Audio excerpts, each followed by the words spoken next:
Let's not lose sight of the fact that 2K canceling WWE 2K21 is massive, not only for wrestling games, but for sports games in general. Whatever 2K's faults in the past, canceling 2K21 gave them a 2-year cycle for their next game and an opportunity to right the wrongs of 2K20. And it seems like the developers have been very active with the fans of the series, most noticeably on Reddit. After 2K's announcement of the cancellation, ending an over 2-decade-long streak of yearly mainline WWE games, Reddit went to work, and you've never seen a more dedicated group of fans than on the WWE Games subreddit. So now that the official period of fan input on the next WWE 2K installment is done, and hopefully developers will begin taking fan suggestions into account, we've compiled a list of the most common things the hundreds of Redditors have asked for in the upcoming WWE 2K22.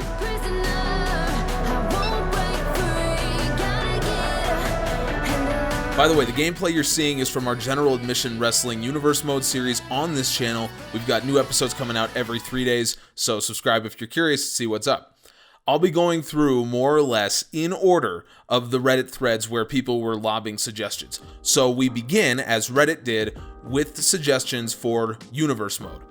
Now, this one hits close to home for me because obviously this is the mode I get most use out of. And I can't tell you how many hours I've wasted because the game makes you do things in a really complicated and convoluted way. Now, as for what people asked for the most, besides GM mode, we'll get onto that later, I saw more requests for an improved faction system than anything else, along with a draft system, win-loss records, much better promos, and a better system for rivalries. It's absolutely true, the faction system needs major work, with more people than I can count voicing their frustration at the 5-wrestler limit, the inability to set tag teams within factions, and the general lack of any kind of faction storytelling. As an extension of this as well, I saw a lot of people requesting the ability to set managers to do promos, sort of Paul Heyman-esque. In a general sense, people were asking for a more organized universe mode, which I completely agree with. At the very least, the ability to set a brand GM and keep win-loss records would go a long way. And then when it comes to the rivalry system, well, it's just not good, is it? The amount of fighting I've had to do with the game because rivalries don't work the way they should is absolutely absurd. There are countless stories within the thread about people getting the same rivalries, or rivalries not working, or getting ridiculous rivalries in place of logical ones. The preset promos are just bad, and the inability to choose specific cutscenes to play means you actually have very little choice in this mode that was supposed to be all about freedom. Personally, I think that's where the most work needs to be done. Little improvements like being able to write our own promos and select which cutscenes to play would make a huge difference in making you feel like you're booking your own show. My suggestion was a very ephemeral one. I suggested removing any of the guardrails in place right now. I hate restrictions in sports games. Players who want to play simulation, franchise, or universe modes will do that, but when I'm bored with it, sometimes I want to get crazy. Let me book a 56-match show. Let me have Kurt Hawkins rappel down from the rafters like Sting to squash Brock Lesnar at WrestleMania. If I want to do crazy stuff, let me do crazy stuff. And if I don't want to, I won't. The argument for Universe Mode over GM Mode is Universe Mode should be a much more free-form version of GM Mode, with the objectives and real-world concerns like contracts and fans removed, and we're just not getting that right now. Day 2 was about gameplay, and this is where you see the widest variety of suggestions. Wrestling games have been around for almost 30 years, and up until the last 3 or 4 years, the gameplay has changed wildly in that time. What that means is everyone prefers different gameplay in their wrestling game, and unfortunately, even in a perfect world, 2K can't deliver everyone's favorite wrestling gameplay. But there were some things people agreed on across the board. A much smarter AI using OMG moments more often, improved weapons and weapon physics, and a more realistic momentum and reversal system. Now, of course, you had lots of people clamoring for a more arcadey style, and lots of people saying the simulation style was good, and no one's to say who's right there, but the AI has been a consistent issue. In 2K20, pretty much everyone agreed the AI was hopeless, even on the hardest difficulties. When I was playing 20, I literally had the AI at the hardest difficulty with sliders fully maxed out and my sliders fully minimumed, and I was still beating the computer every time. I'm not even that good. Okay, you'd assume that's a play testing and tweaking issue. And of course, with Visual Concepts' documented sprint to the finish line and resulting lack of polish within 2K20, hopefully an extra year will help with that. As for weapons, you had lots of people calling back to the old SmackDown vs. Raw games that let you grab weapons from fans and had a wider variety of objects to choose from.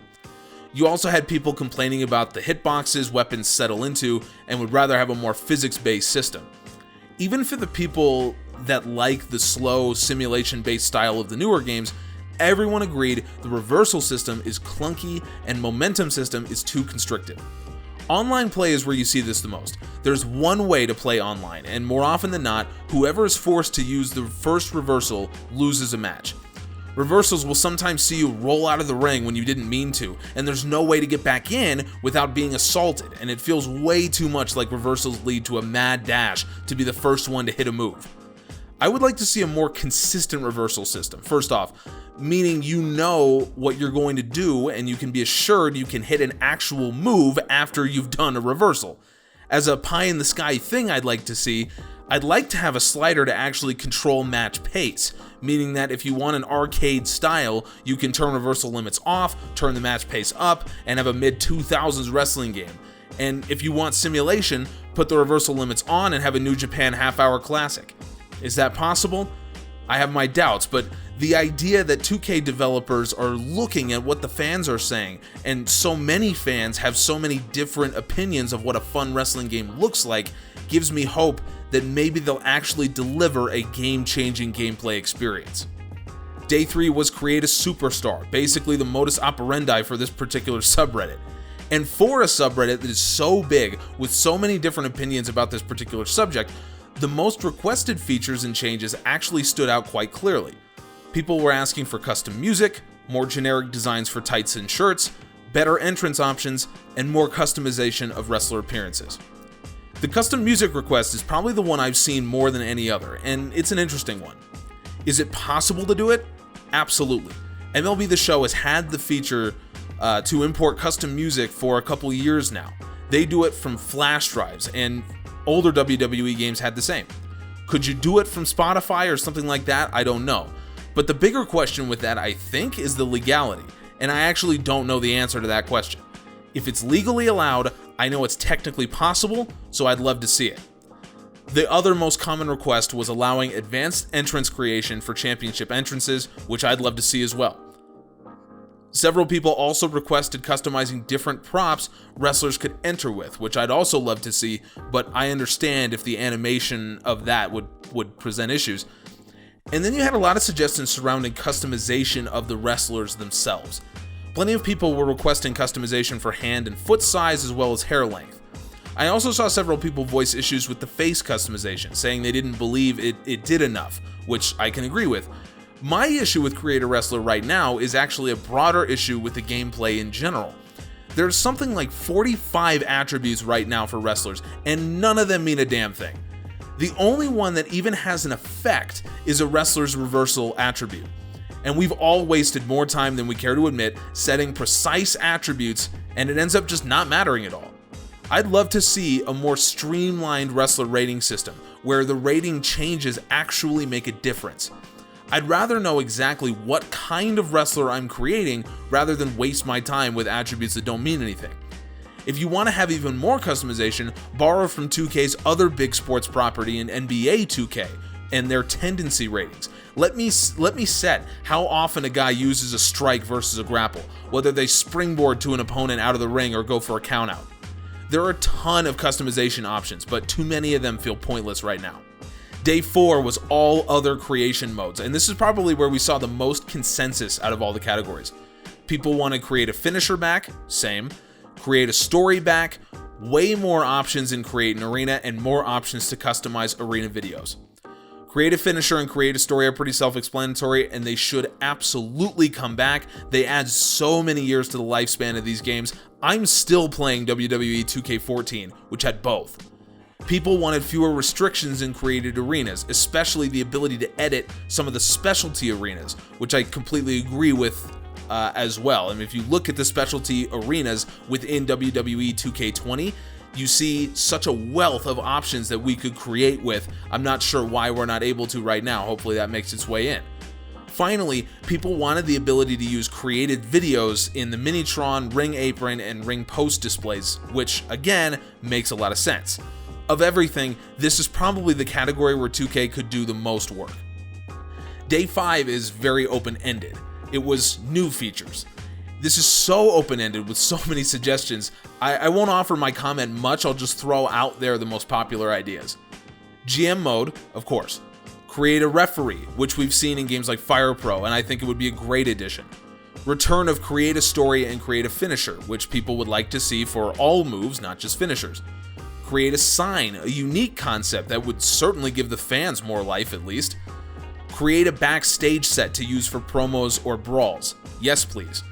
And finally, returning match types like special referee, slobber knocker, and I quit. Personally, I'd take all of these options in less than a second. One thing you should be noticing is how many of those are returning features. Well, in theory, at least for this game, that would make 2K's job easier. They know what people like and what they want to see, so the conceptual part of this is done, and it's all about actually getting these features into the current engine. I'm not a game developer, I don't know how these things work on the back end. What I do know is from a PR standpoint, the return of even one of these features, which fans have been desperate for years, would do wonders for rehabbing 2K's image after the disaster of 2K20. Penultimate day here is all about career mode and Road to Glory. Now here you had the obvious people wanting Road to WrestleMania back. You also had people asking for season modes like we saw in the old SmackDown vs. Raw games, with voice acting, more choice within the story itself, and a better written story in general. People seem to really run hot and cold on story modes in wrestling games, so I can understand 2K's issue here. There were only 53 comments on this thread, the fewest of all the completed days at the time of writing. But for the people that love story modes, that can make or break a $60 purchase for them. So when I look at it, the challenge for 2K is to make an experience satisfying enough for players who just want wrestling games for the story mode, but doesn't dominate the single player offering of the game like we saw in 2K20. And what that says to me is replayability. I saw one comment that I think is the way to go, where the commenter brings up the Nemesis system from Shadow of Mordor and Shadow of War.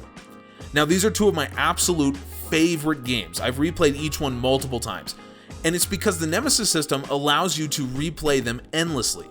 Your enemies and your allies all have different personalities. They feel differently about you and act differently around you.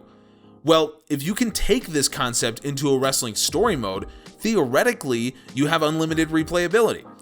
Now, I'm not sure how this would work or how much of the Nemesis system is copyrighted and how much room 2K would actually have, but the concept of a story mode where all the wrestlers treat you differently, one where you could be a cruiserweight heel and have a completely different experience than when you're a babyface tag team specialist, that would absolutely draw in tons of players, both old fans of story mode and new fans of wrestling games. Would this be too much for a mode I just said is niche even among wrestling fans? I don't know, but I'm just here to talk about your suggestions. And on the final day, there was community creations. This is the most straightforward day of suggestions. People want quality of life improvements more than anything. Cross-platform sharing, a better tagging system, a batch image uploader, and a removal on the restrictions on downloads per day. I assume a lot of this is on the technical side, which of course I don't know anything about, but the point here is the community creations function of WWE games is tremendous already, probably the best in a game I've ever seen. So hopefully with more time, they'll be able to add some of the quality of life improvements players have been wanting. So here's the thing, are developers listening? We don't know. Can they actually do any of this stuff realistically? We don't know. Even if they could, how much say do they have versus the 2K brass? We don't know. I'm going to assume the best intentions here of all the developers, as we all should. I believe they hated the reaction to 2K20 and the position they were put in, and they desperately want a great game come 2021. And if that's the case, Reddit has been doing a better job than anyone when it comes to letting the fans' voices be heard. This is all important, making sure the powers that be know the fans are out there and they have reasonable opinions. So if you have any suggestions I missed, or you want to talk about any of this, I could talk all day. So let's do it in the comments. Subscribe if you like what you see from GAW in this video. We'd appreciate you.